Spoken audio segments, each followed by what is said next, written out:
상번제 늘 드릴 번제라는 제목으로 하나님 말씀 전하겠습니다. 어느 마을에 한 바보가 살았답니다. 그런데 이 바보 집에 강도가 들었다네요. 강도가 날카롭고 매서운 칼을 들고는 이 바보를 협박해요. 뭐라고 협박하느냐? 난 널 죽일 수도 있어. 하지만 내가 말하는 문제를 10초 안에 맞추면 목숨만은 살려주지. 자, 문제 낸다. 삼국시대에 있었던 세 나라의 이름이 무엇일까? 아마 이 강도는 이 사람이 바보인 걸 알고 놀리려고 이런 목적으로 낸 것 같아요. 그랬더니 바보는 대답을 못하고 멍하니 강도를 쳐다보기만 했어요. 그러다가 이 강도는 10초를 주었고 이제 카운트를 하기 시작합니다. 이제 열 센다. 10, 9, 8, 7. 강도는 한 시간이 1초 남았을 무렵 이제 칼을 뽑아 들고 이제 더 협박을 한 거죠. 그랬더니 바보가 이렇게 말합니다. 칼을 들고 자신을 찌르려는 이 강도를 보고는 이 바보가 이렇게 말해요. 혹 그 칼로 배째시려고 그려?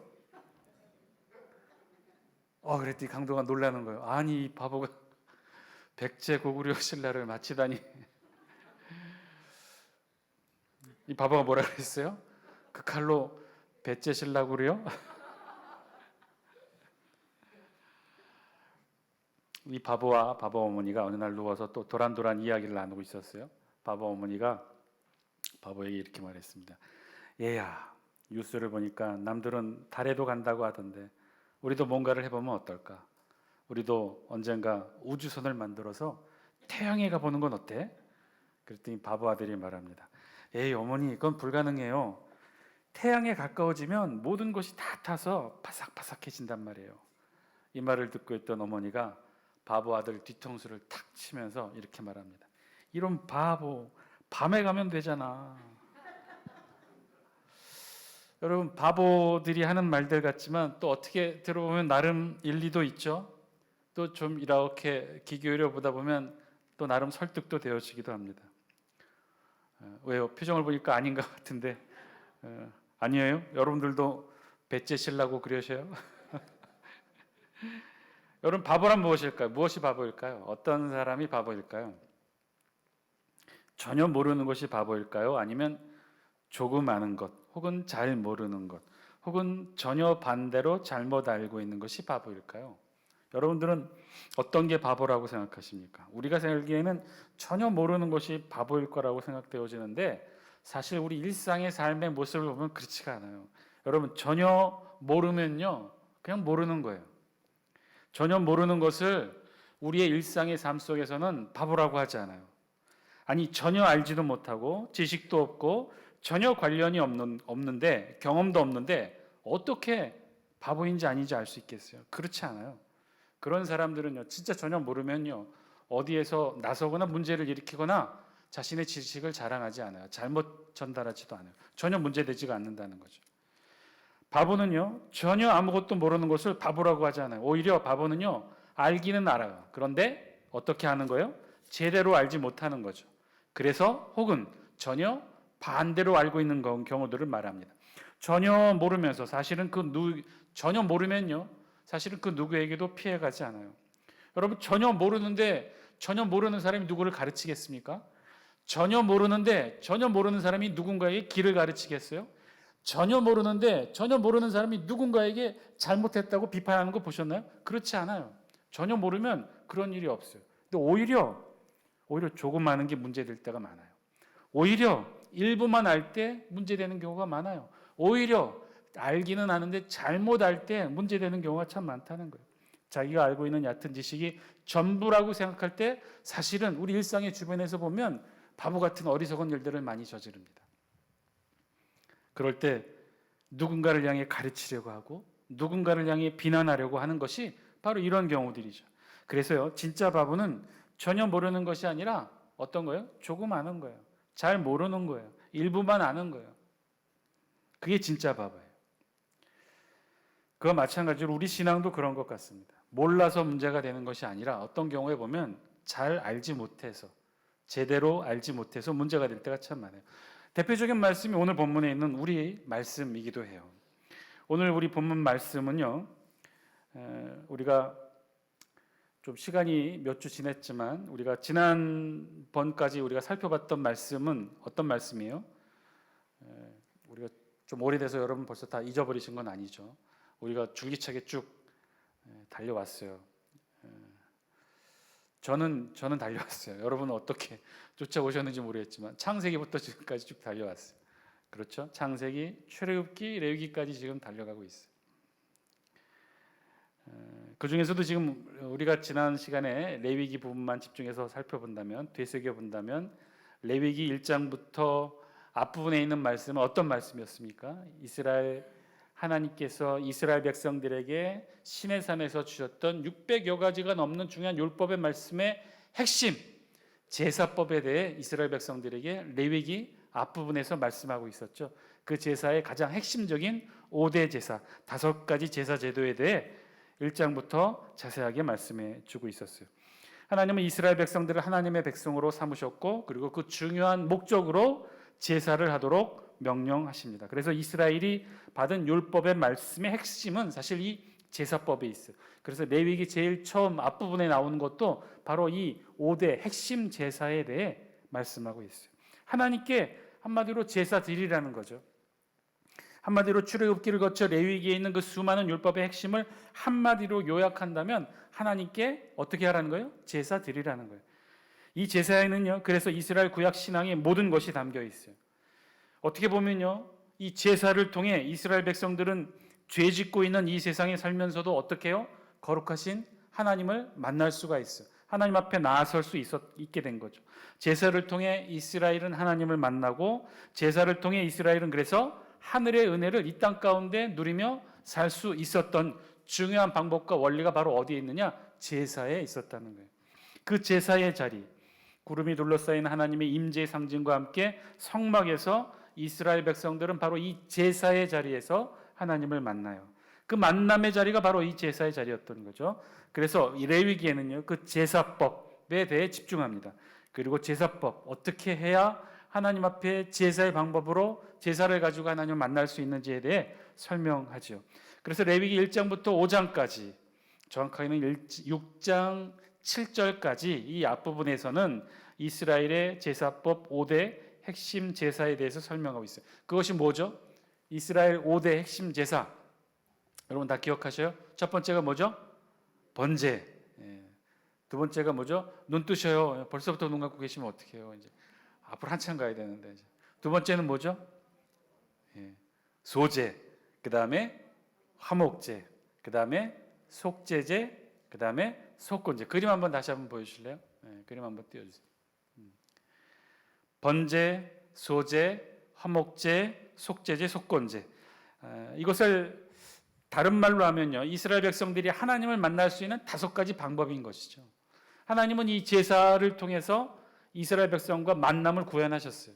그래서 이 5가지 제사 방법은 핵심 5대 제사이기도 하지만 다른 말로 표현하면 이스라엘 백성들이 하나님을 만날 수 있는 5가지 방법에 해당합니다. 자, 이렇게 1장부터 6장 7절까지는 이 제사, 5대 제사, 핵심 제사에 대해서 가장 중요한 뼈대에 대해서 말씀을 했어요. 그리고 6장 8절, 오늘 우리 본문이죠. 6장 8절부터는 어떤 내용을 추가적으로 덧붙여서 설명하냐면, 여태까지 말했던 이 5가지 핵심 제사에 대해 제사법 보충 규례에 대해 설명하고 있어요. 이제까지 설명한 5가지 제사에 대해 추가적으로 부족한 부분을 보충해서 설명해 주고 있는 내용이죠. 그래서 우리 다 함께 9절 말씀 영상을 통해 같이 함께 읽겠습니다. 시작. 아론과 그의 자손에게 명령하여 이르라. 번제의 규례는 이러하니라. 번제물은 아침까지 제단 위에 있는 석쇠 위에 두고 제단의 불이 그 위에서 꺼지지 않게 할 것이요. 우리가 앞에서 다 이미 번제, 소제, 화목제, 속제제, 속건제 5가지 제사를 살펴봤어요. 번제는 헌신과 충성의 의미였어요. 그래서 번제는 어떻게 해요? 화목제와 달리 어떻게 해요? 다 태워드렸어요. 거의 다 태워드렸어요. 그런데 그렇게 해야 되는 이 번제에 대해서 충분히 설명했지만 부족한 부분에 대해서 오늘 6장 8절부터 13절까지는 이 번제의 보충 규례에 대해서 설명하고 있는 거죠. 번제, 더 정확하게 말하면 오늘 본문 레위기 6장 8절로 13절은 이 번제의 보충 규례로서 정확하게는 상번제와 제사장의 복장, 그리고 가장 중요한 제단위의 불관리법과 번제단의 재관리법에 대해서 설명합니다. 우리 다시 한번 9절 말씀을 보시면, 우리 하반절에 보시면 두 번째 줄 번제물은 이렇게 되어 있죠. 두 번째 줄 번제물부터 한번 같이 한번 읽어볼까요? 시작. 번제물은 아침까지 제단 위에 있는 석쇠 위에 두고 제단의 불이 그 위에서 꺼지지 않게 할 것이요. 번제의 보충 규례로서 하나님이 가장 중요한 핵심적인 몇 가지 요소에 대해 오늘 본문을 통해 말씀해 주고 있어요. 번제 보충 규례의 핵심은요, 뭐예요? 번제물은 어떻게 언제까지 두라는 거예요? 다음 날 아침까지 제단 위에 석쇠 위에 두라는 거예요. 그리고 또 한 가지 추가적으로 그 제단의 불이 어떻게 해요? 꺼지지 않게 하라는 거예요. 자, 이 말씀을 통해서 추론해 보면 지금 번제단은 어떻게 태워지는 거예요? 한 번에 확 불살라서 한두 시간 안에 다 태워버리라는 거예요? 아니면 지속적으로 계속해서 다음날 아침까지 태울 수 있도록 그렇게 정밀한 불 조절을 하라는 말씀이에요? 후자의 경우죠. 한 번에 확 태워버리는 게 아니에요. 정확하게 불 조절을 하라는 거예요.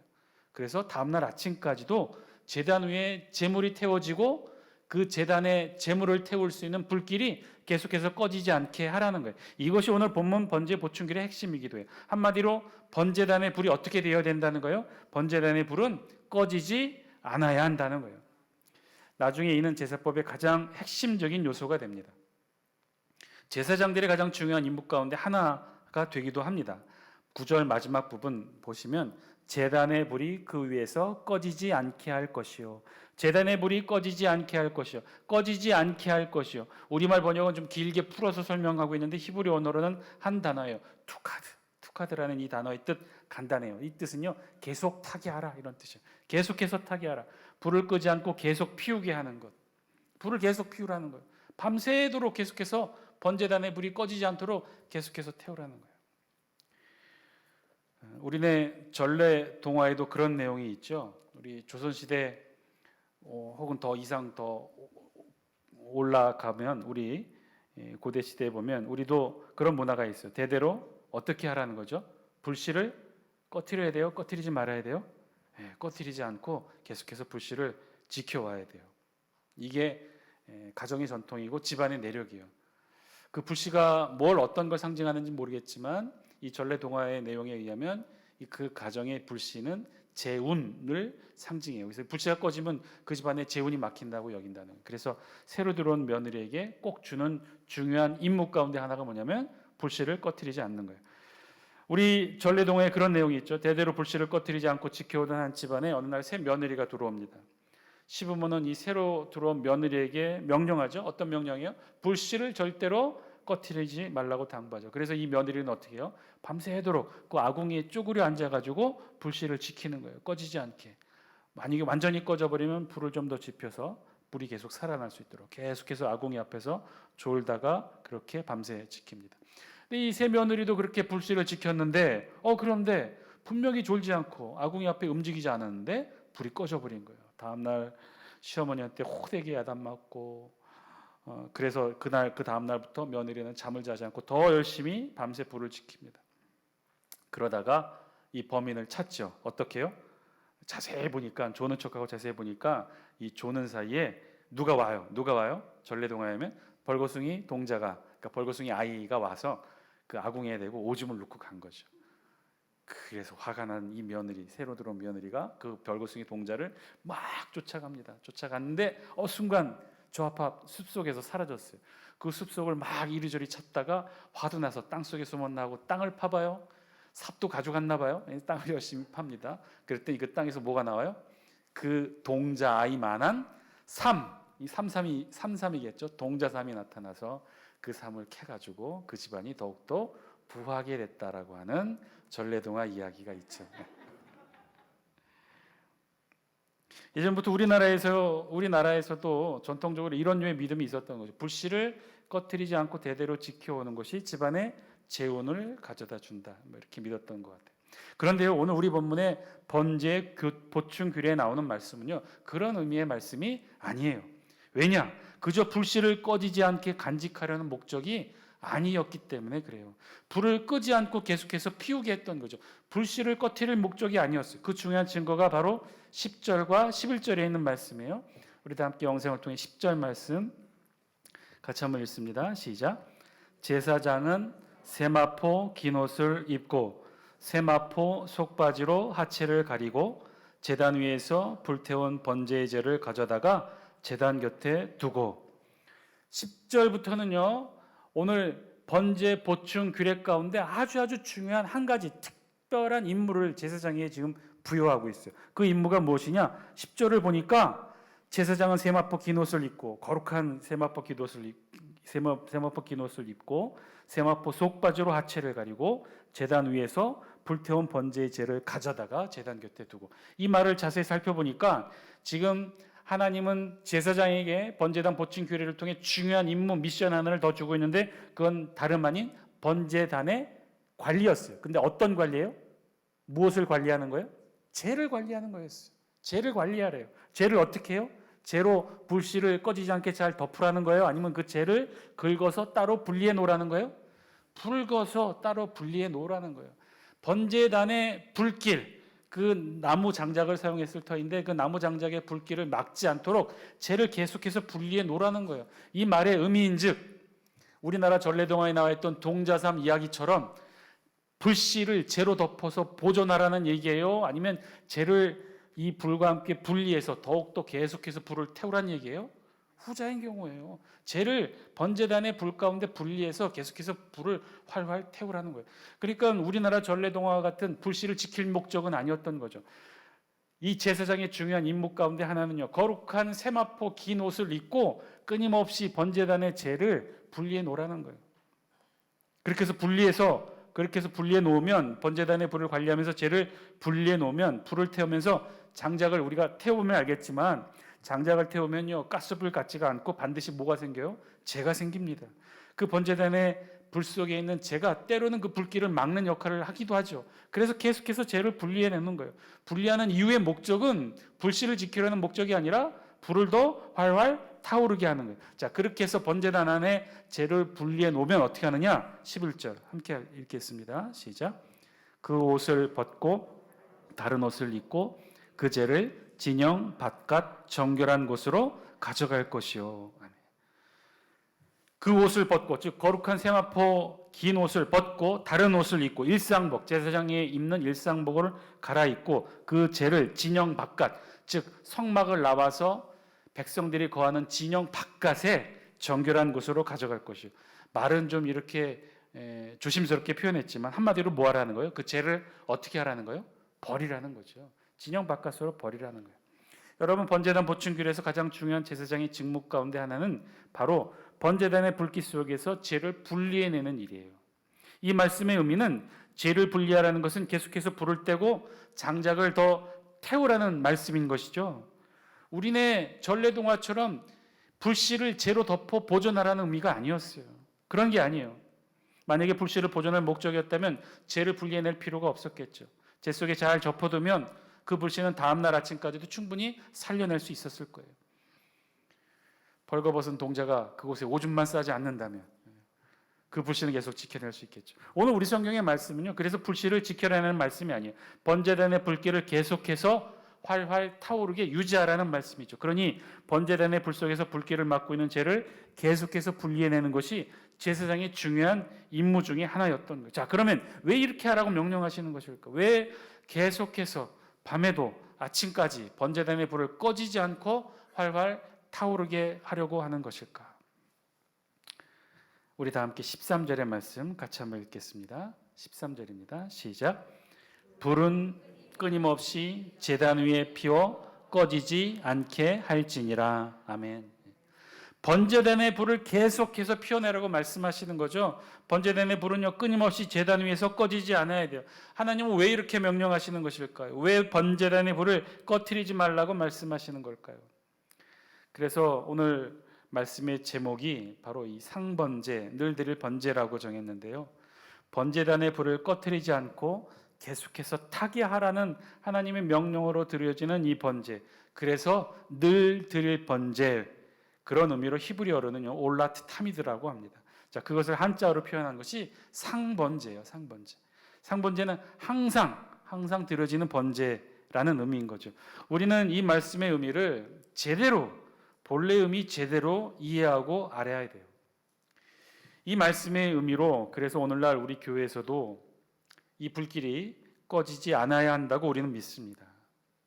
그러면 오늘날 우리 교회에서 이 구약의 이 제사의 말씀, 레위기에 있는 이 제사의 말씀, 불길이 꺼지지 않게 하라고 하는 이 말씀이 의미하는 것이 무엇일까요? 오늘 우리 교회에서 오늘날 늘 꺼지지 않고 불길이 타올라야 하는 것이 무엇일까요? 여러분이 생각하시는 이 불길이 오늘날 우리 교회 안에서도 이 불길이 꺼지지 않고 계속해서 타올라야 되는 것이 여러분은 무엇이라고 생각합니까? 어떤 거죠? 예배? 그렇죠. 예배 불길이 꺼지지 않아야 하는 것, 당연히 그렇습니다. 그렇게 이해될 수 있죠. 그래서 오늘날 우리 교회에도 이 말씀의 의미는요, 상번제, 즉 늘 드릴 번제의 의미로 오늘날 우리 교회에서 예배가 끊어지지 않아야 된다고 생각해서 늘 예배가 드려질 수 있도록 구약의 상번제의 제사의 의미로 예배를 생각해 봤어요. 그것도 사실은 맞는 해석이에요. 그렇게 우리 대한민국의 교회사의 역사에서 아주 중요한 동인으로 예배를 지켜오게 된 한 이유가 되기도 했어요. 그런데요, 정확하고 엄밀하게 말하면 이는 반만 맞고 반은 틀린 말이에요. 온라인 예배, 오프라인 예배, 인터넷 예배, 현장 예배, 우리가 겪어왔던 그 3년간의 과정 속에서 코로나를 겪으면서 겪어왔던 단어들이죠. 근데 이런 단어의 차이를 말씀드리는 거 아니에요. 여기에는 아직도 신학적 논의가 필요한 부분이 있어요. 이제 시대가 코로나를 거치면서 더 이상 현장 예배를 고집할 필요가 있느냐, 온라인 예배로 드리면 되지 않느냐. 그런데 온라인 예배는요 아직도 해결하지 못한 많은 신학적 부분들이 있어요. 온라인 예배만으로 우리의 예배, 온전한 예배라고 할 수 없는 가장 중요한 이유는 공동체성의 결여예요. 온라인 인터넷 예배는 지극히 개인적인 예배예요. 그건 개인적으로는 드려질 수 있으나 공동체, 하나님께서 원하시는 교회 공동체로서 함께 드려지는 예배는 온라인 예배, 인터넷 예배로는 함께 할 수 없어요. 또 결정적으로 가장 중요한 신학적으로 결여된 것이 인터넷 예배, 온라인 예배에는 있어요. 성찬식과 세례를 할 수가 없어요. 그래서 온라인 예배 한계이기도 합니다. 자, 그래서 지금 이 자리에서 그런 신학적 논쟁을 하려는 건 아니에요. 중요한 건 번제단의 불길이 꺼지지 않아야 되는데 이게 하나님이 구약을 통해 우리에게 주셨던 말씀인데, 그런데 이 말의 의미가 오늘날 우리 교회에서는 어떤 의미일까요? 오늘날 우리 교회에서 그 번제단의 불길에 해당하는 것이 도대체 어떤 것일까요? 아주 중요하면서도 간단한 질문이 사실은 먼저 해결돼야 돼요. 그것은 무엇이냐면, 여러분, 번제단의 가장 중요한 목적이 무엇인가요? 번제단의 목적이 무엇인가요? 그것은 번제단의 목적은 불이 꺼지지 않도록 해서 번제단의 목적이 늘 주의를 밝히는 그런 역할이 번제단의 역할인가요? 여러분, 번제단의 진짜 중요한 목적이 뭐죠? 번제단의 역할이 뭔가요? 번제단의 목적이 번제단의 불길을 늘 밤새도록 하루 종일 24시간 불로 때워서 주변을 환하게 밝히는 것이 번제단의 목적인가요? 우리 그렇게 배우지 않았죠. 번제단의 목적이 무엇이에요? 다 함께 12절 영상을 통해 함께 읽겠습니다. 시작. 제단 위에 불은 항상 피워 꺼지지 않게 할지니 제사장은 아침마다 나무를 그 위에서 태우고 번제물을 그 위에 벌려놓고 화목제의 기름을 그 위에서 불사를 치며.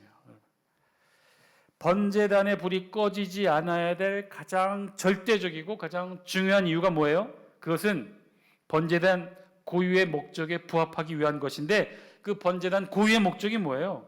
번제단에 왜 불길을 활활 태워야 되는 거예요? 번제단의 불길이 왜 꺼지지 않아야 돼요? 그것은 환하게 주의를 밝히려는 목적이 아니에요. 번제단의 목적은 주의를 밝히는 목적이 아니에요. 횃불의 목적이 있지 않아요. 번제단의 고유의 목적은 뭐예요? 그 번제단 위에 뭘 올려놓기 위해서요? 뭘 태우기 위해서요? 제물을 올려놓고 제물을 태워서 제물의 향기로 하나님께 온전한 흠향의 제물의 향기를 올려드리기 위해서예요. 그래서 9절 후반절, 우리 9절만 다시 한번 읽어볼까요? 아까 읽었던 번제물은부터 같이 한번 읽습니다. 시작. 번제물은 아침까지 제단 위에 있는 석쇠 위에 두고 제단의 불이 그 위에서 꺼지지 않게 할 것이요. 9절에 이렇게 표현했던 이유가 있어요. 번제물은 어떻게 해요? 아침까지 제단 위에 있는 석쇠 위에 두고, 이 번제물은요 어떤 번제물이냐면 말씀의 의미를 잘 생각해 보면 아침까지 두라는 의미였기 때문에 이 번제물은 저녁에 제사장이 번제단 위에 올려놓은 제물이에요. 즉 이 말인즉 상번제는 상번제인데 어떤 상번제냐? 저녁과 아침에 드리는 것이 상번제인데 저녁에 드리는 상번제라는 말이에요. 저녁에 드린 상번제의 제물이 언제까지 이어지게 하는 거예요? 아침까지 번제단에 타도록 두고 조절했다는 거예요. 그러니까 우리가 상상하듯 번제단의 제물은요, 아까 말씀드린 것처럼 큰 불길과 함께 한두 시간 안에 확 태워버리는 그런 목적이 아닌 거예요. 조용히 연기를 통해 지속적으로.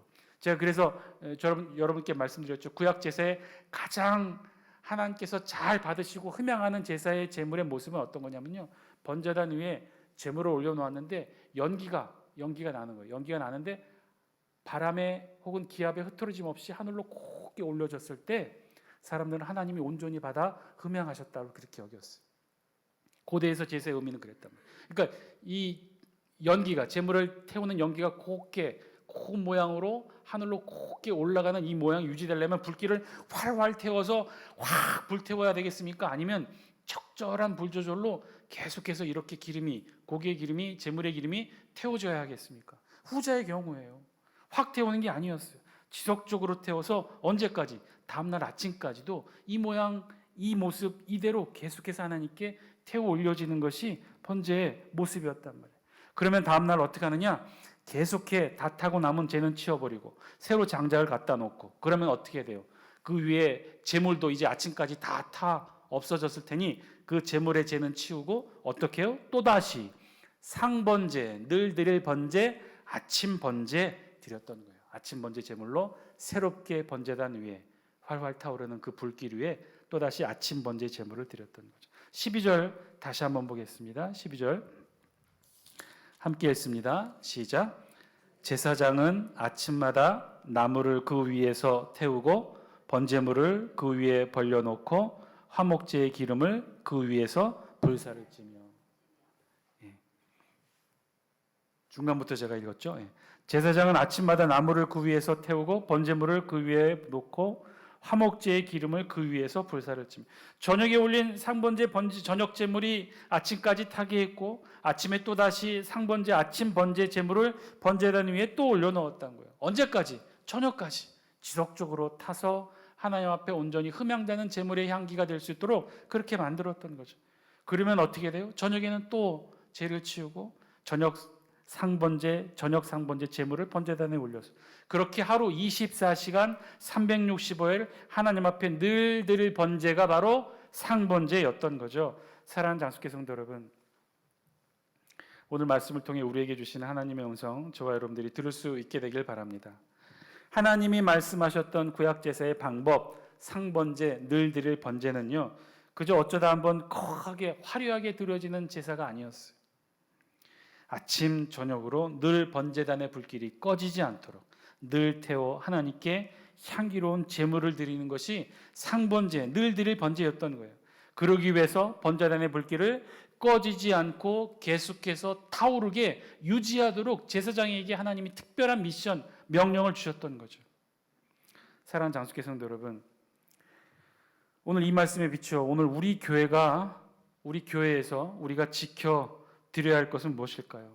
오늘 말씀 상번제, 늘 드릴 번제는 무엇일까요? 우리 지금 우리 교회에서 드리고 있는 우리 모습 가운데, 신앙의 모습 가운데 이 상번제, 늘 드릴 번제는 무엇에 해당하는 것일까요? 예배? 물론 예배도 중요합니다. 그런데요, 오늘 말씀이 의미하는 상번제는 정확하게 말하면 예배가 아니에요.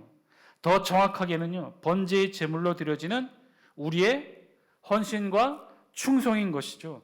우리의 헌신과 충성은요, 성막의 번제단에서 아침과 저녁으로 늘 꺼지지 않는 번제단 불 위에 늘 올려지는 것이 바로 구약 제사의 번제단의 제물처럼 오늘날 우리에게는 헌신과 충성이었던 거죠. 여러분, 번제단의 불길만 꺼지지 않으면 무엇합니까? 번제단의 불길만 계속해서 불타오르면 무엇합니까? 그 위에 올려질 제물이 없는데 번제단의 불길만 활활 타오르면 그것이 무슨 의미가 있겠어요? 공허한 나무 타는 냄새로만 하나님께 올려드리겠습니까? 매일매일 아침과 저녁으로 우리가 하나님께 드려야 될 헌신과 충성, 그것이 없다면 번제단에 꺼지지 않는 불길은 무의미한 것이 되겠죠. 사랑하는 장수께 성도 여러분, 오늘 우리가 드리는 상번제, 늘 드려지는 번제의 제단에는 지금 무엇이 올려져 있습니까? 나의 번제단에는 지금 어떤 것이 올려져 있습니까? 하나님을 향한 헌신과 충성에는요, 시한이 없어요. 은퇴도 없습니다. 잠시 쉬었다 하는 것도 없어요. 늘 드릴 번제, 그래서 상번제, 그것이 오늘 하나님께서 이스라엘 백성을 통해서 명하신 제사의 방법, 곧 우리의 예배의 방법이에요. 우리 예배도 마찬가지겠죠. 우리가 하나님께 드려지는 이 예배 안에 헌신과 충성이 없다면 그냥 장작만 태워지는 번제단의 불길과 무엇 다르겠습니까? 오늘 말씀을 통해 우리가 드리는 예배, 이 예배를 돌아볼 수 있게 되길 바랍니다. 우리는 지금 어떻게 예배를 드리고 있죠? 매 예배 여러분들은 어떻게 예배를 드리고 있습니까? 매 예배 여러분들의 예배의 번제단 위에 여러분의 헌신과 충성의 제물을 올려놓고 계십니까? 구약의 제사와 비교하는 우리 예배는 무엇보다도 명료하고 분명합니다. 우리의 모든 제사에는요, 제물이 있어야 돼요. 각자의 상황에 맞는 예물을 하나님께 태워드림이 구약 제사를 통해 하나님이 구현하신 제사의 예배의 모습 원형이에요. 이스라엘 백성들은 그렇게 제사를 통해 하나님을 만났고 하늘의 은혜를 누렸고 하나님을 경험했어요. 그렇다면 오늘 이 시대, 신약 시대를 살아가고 있는 우리 신약의 예배, 제사의 예배는 어떤가요? 우리 예배에는, 여러분들이 드려지는 예배에는 헌신과 충성의 제물이 있습니까? 하나님께 드리는 예배의 제사의 제물이 꼭 예물만은 아니겠죠. 번제를 생각한다면 가장 중요한 제사의 제물은요, 헌신과 충성이에요. 따라서 우리 모든 예배에는요, 참관이 있을 수 없어요. 참여자가 아니라 다 헌제자인 거죠. 참여자는요, 방관이에요. 제사에는 참여나 방관이 있을 수 없어요. 헌제자이어야 합니다. 다 각자 자신의 제물로 하나님 앞에 서는 거예요. 다 각자 자신의 번제 제단에 자신의 제물을 하나님께 올려놓는 거예요. 그래야 그것이 자신의 제사고 그것이 자신의 예배가 되는 것이겠죠. 사랑하는 장수께 성도 여러분, 헌신하고 봉사하고 충성하시기 바랍니다. 우리의 매 예배에는 바로 이것을 하나님께 드리는 것이 우리 예배의 참된 목적인 줄 믿습니다. 우리 예배는요, 구경하거나 참관이 있을 수 없어요. 우리 모두 다 예배의 주관자예요. 우리와 하나님과의 만남의 자리예요. 각자의 제물을 가져와 하나님께 향기로운 제물을 올려드리는 자리가 바로 이 예배의 자리예요. 어떤 이는 시간을 하나님 앞에 예물로 올려드리고, 어떤 이는 땀 흘려 봉사하는 노력과 헌신과 충성이 하나님께 드려지는 제물이에요. 어떤 이는 제물로, 어떤 이는 하나님이 가장 기뻐하시는 것으로, 어떤 형태이든지 하나님께 우리의 것, 제물로 드려지는 것, 그것이 바로 우리의 제사의 예배인 거예요. 오늘 이 저녁 저와 여러분 함께 기도하기를 원합니다. 우리는 우리의 번제단에는 늘 활활 그 불길이 타오르기를 우리 기대했는데, 성령의 불길로 늘 타오르는 번제단을, 우리 교회의 번제단을 꿈꿔왔는데, 그런데 그거는요, 아까도 말씀드렸던 것처럼 반만 참으로 알고 있는 바보 같은 생각이에요. 우리 번제단은요, 그렇게 활활 타오를 수 없는 거죠. 아무 제물도 없이 그저 장작만 태울 수는 없다는 거예요. 제물이 있어야 돼요. 번제단에 제물이 올려져 있어야 돼요. 제물이 있으면 그 번제단의 불길은 계속해서 타오를 수 있어요. 번제단의 목적은 활활 타오르는 불길이 아니에요. 번제단의 목적은 하나님께 올려드릴 향기로운 제물의 향기이기 때문에 그래요. 그래서 지금 우리 앞에 놓인 번제단에 지금 무엇이 타고 있는지 오늘 말씀을 통해 저와 여러분 비춰보길 바랍니다. 지금 하나님은요, 지금 우리의 번제단에 내가 올려드리는 이 제물 하나님 기뻐 받고 계시는지, 우리가 드려지는 이 예배 시간에 올려지는 이 헌신과 충성과 우리의 제물이 하나님 앞에 온전히 올려지는 하나님이 흠양하는 제물이 되고 있는지, 우리의 이 번제단에는 우리의 헌신과 충성과 봉사가 담겨 있는지, 그저 시간이 되고 순서가 되어서 예배 드리는 것이 아니라 매 예배 시간마다 하나님 앞에 우리의 헌신과 충성에 우리만이 드릴 수 있는 헌신의 제물이 있는 그런 복된 예배, 저와 여러분들의 예배 되기를 주의 이름으로 간절히 축원드립니다.